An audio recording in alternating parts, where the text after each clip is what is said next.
Uma das afirmações daqueles que defendem que a ruína da cultura clássica greco-romana se deveu ao cristianismo é o apagão e a perda da alta literatura, que se inicia por volta do século VI e que, segundo o historiador Sylvain Guggenheim, começaria a ser sanado só por volta do século XII, quando pela primeira vez durante séculos, no monastério do Monte São Michel, Jacobo de Veneza traduziu as obras completas de Aristóteles do grego para o latim. Este apagão literário pode ser datado quase precisamente entre os séculos 6, 7 e 8. A literatura romana acabara e as literaturas modernas ainda não tinham começado, nem em língua latina, nem nas línguas nacionais. Este vídeo tem por finalidade analisar o que aconteceu para que boa parte da literatura clássica sumisse do cenário europeu. Este sumiço tem a ver com o cristianismo? Vamos dar a resposta a seguir. Mas antes de começarmos, confira a sua inscrição no canal, deixe seu like e o seu comentário sobre qual outro tema histórico você deseja saber mais. Eu sou Michel e você está no História Hoje.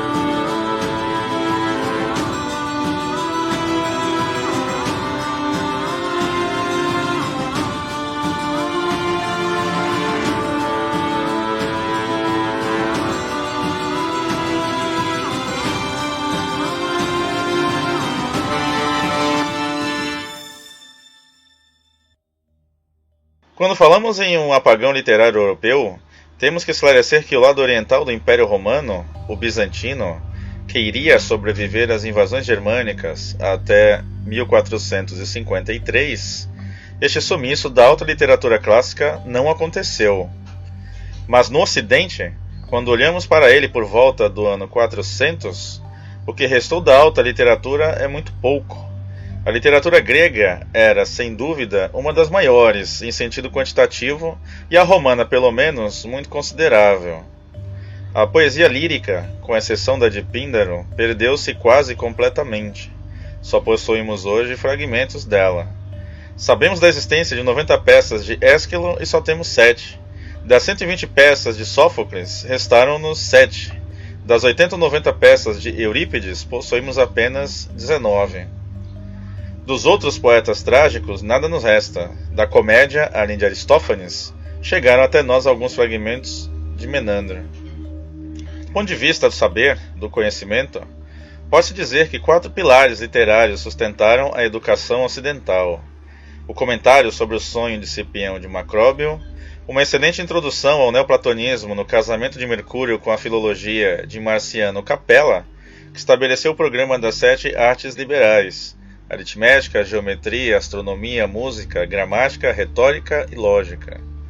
A tradução e comentário do Timeu, obra platônica de Calcídio, obra realizada por volta do ano 400, que Sylvain Guggenheim diz ser a única porta aberta à cosmologia dos gregos, e a Consolação da Filosofia de Boécio, a quem também se deve uma parte da tradução da lógica de Aristóteles e a adaptação de obras de música e aritmética.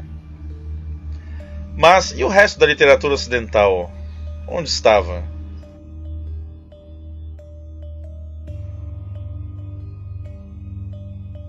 Houve um sistema escolar na Antiguidade Romana, e a história de seu estabelecimento passou por resistências, descrenças e intromissões várias. Nos idos mais recuados da história romana, a educação dos filhos era um ofício doméstico, protagonizado primeiro pela mãe e depois pelo pai de família. Este pai todo-poderoso, que tinha o direito de vida e morte sobre sua prole, tinha o encargo de transmitir para seus filhos, após os 7 anos, as virtudes da tradição, o ensino do direito e as leis da cidade. Posteriormente, quando as leis foram codificadas nas leis das 12 tábuas, os pais faziam as crianças decorarem-nas. Junto com as leis, os pais de família responsáveis pela instrução também ensinavam as primeiras letras procedimento que durante muito tempo seria visto não só como um dever, mas também como uma honra ensinar os próprios filhos. Estes arcaicos pais aristocratas entendiam que era indigno de sua classe permitir que um escravo, ainda que mestre das letras, tivesse o encargo de ensinar seus filhos matérias que lhes seriam fundamentais nas suas carreiras públicas. Junto com as letras, estes pais treinavam seus filhos com exercícios físicos também, para lhes fortalecer o corpo. Não é possível rastrear com rigorosa precisão o surgimento das primeiras escolas frequentadas por cidadãos romanos, mas pode-se dizer que a literatura demonstra que elas já estão em pleno funcionamento, ainda que insípidas e esparsas, por volta do século V a.C. Também nesta época ocorreu uma disseminação de pedagogos, que eram escravos, e gregos livres no interior das famílias que cuidavam da educação das crianças e dos nobres. A instrução se dava nas artes liberais, que na Idade Média se estruturariam em trivium, gramática, retórica e dialética, e quadrivium, aritmética, geometria, música e astronomia. As diversas profissões não eram do interesse da escola e nem da aristocracia. A escola romana era composta pelos mestres beabá, gramático e retor. Os mestres eram odiados e desprezados pelos alunos, devido à severidade e à austeridade do ensino. Haviam varas e chicotes para bater nas crianças, e muitos romanos lembravam para sempre de seus professores sádicos. No período imperial, as escolas romanas estavam bastante difundidas e se estabeleciam como um sistema escolar sólido, pois antes eram privadas, passando a ser agora financiadas e fundadas pelo Estado, o que elevou o patamar de consideração dos professores.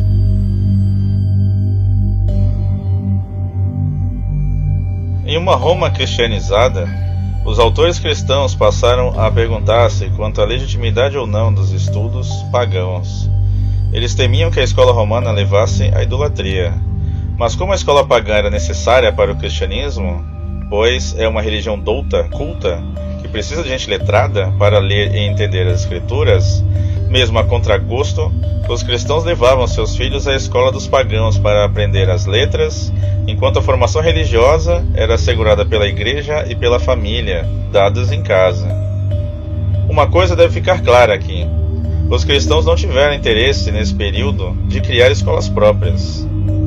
Como esse ensino era com livros pagãos, houve teólogos que se escandalizaram com isso e denunciaram esse conluio com o helenismo como infidelidade, adulteração da pura essência do cristianismo primitivo.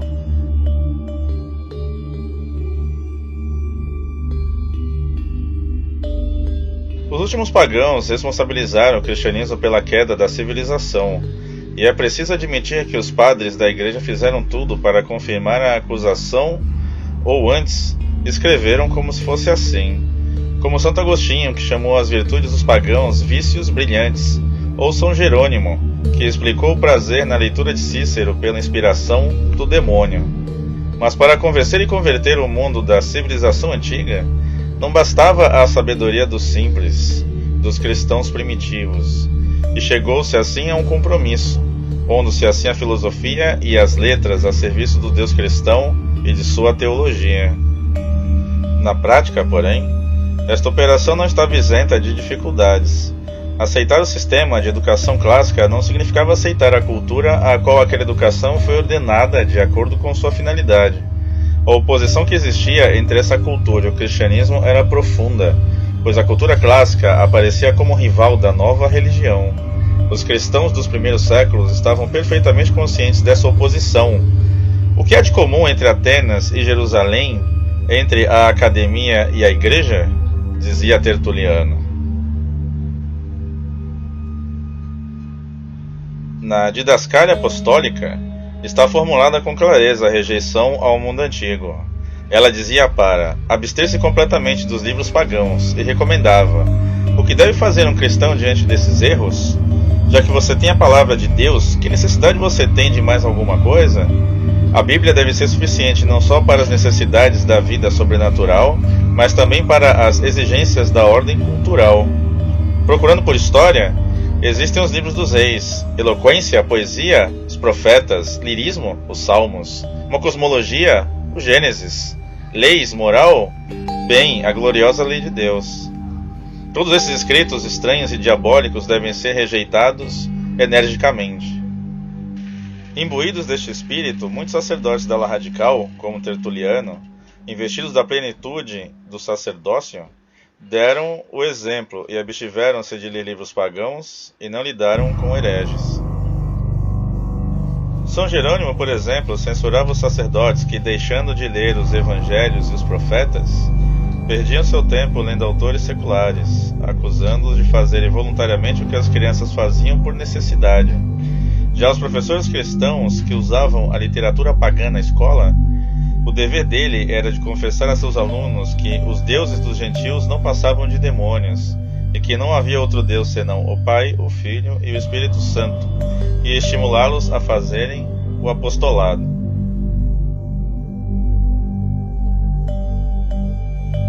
Não havia escola elementar ou superior do ensino cristão, nem qualquer uma construída por eles. Os fiéis não recebiam outra formação senão a catequese elementar e a pregação. O clero também não era formado em nenhuma escola, mas, através do contato pessoal com o bispo ou com os padres mais velhos, no seio do clero local, ao qual os interessados muitas vezes se ligavam muito cedo, desde a infância, na qualidade de leitores. Desta forma, sob a influência do cristianismo, pelo seu desinteresse de criar uma rede escolar formal, institucional, pode-se dizer que a partir do século III ocorre um retrocesso formal na educação, daí por diante. Quando São Jerônimo, durante suas viagens juvenis ao Oriente, ouviu as lições de Apolinário em Antioquia, Dídimo o Cego em Alexandria e Gregório o Naziano em Constantinopla, pode-se dizer que eram aulas particulares. Mesmo trabalhos educacionais admiráveis, como os realizados pelos bispos do século IV e V, por exemplo, São Basílio em Cesareia, São João Crisóstomo em Constantinopla, Santo Ambrósio em Milão ou Santo Agostinho em Hipona, não se deve pensar que estavam relacionados a qualquer criação de escolas. Eles foram capazes de realizar em si mesmos um tipo notável de cultura cristã e difundi-la ao seu redor, através do trabalho, do exemplo, da pregação e, como no caso de Santo Agostinho, forjar mesmo teorias, objetivos e métodos de estudo, mas, em nenhum momento, tentaram estabelecer esses métodos para a criação de um sistema educacional adequado. Depois do caos das invasões germânicas, é possível contemplar o surgimento de um tipo de escola cristã totalmente orientada para a vida religiosa. Mas essa escola, já inteiramente medieval em sua inspiração, permaneceu por muito tempo como patrimônio exclusivo de um determinado meio e pouco expandida para o exterior. Era a escola monástica.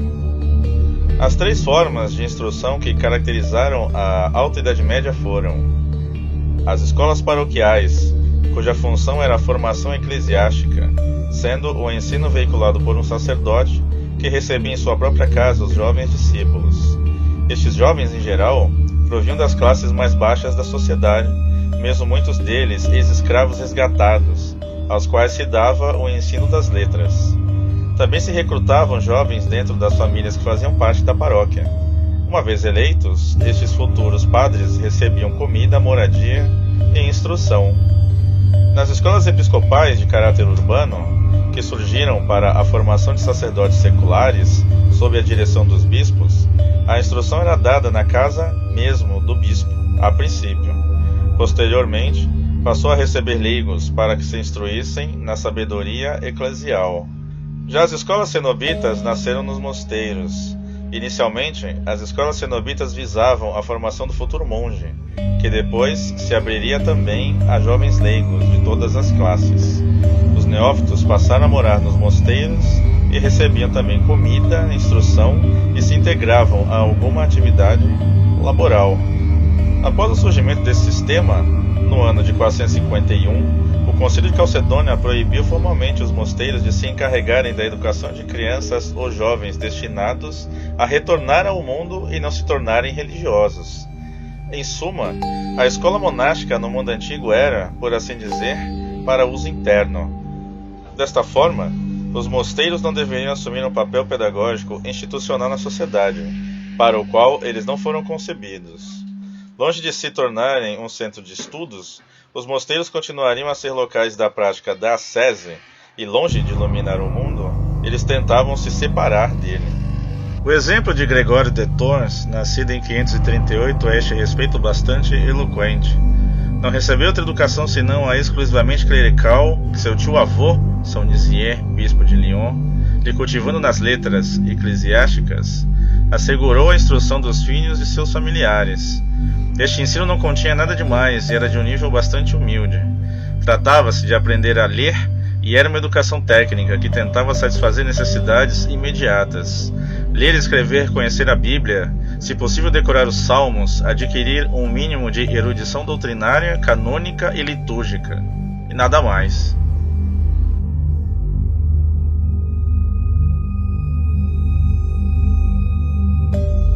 O historiador da educação Henri Marot escreveu que por volta do século VI, a cultura ocidental rastejava no chão.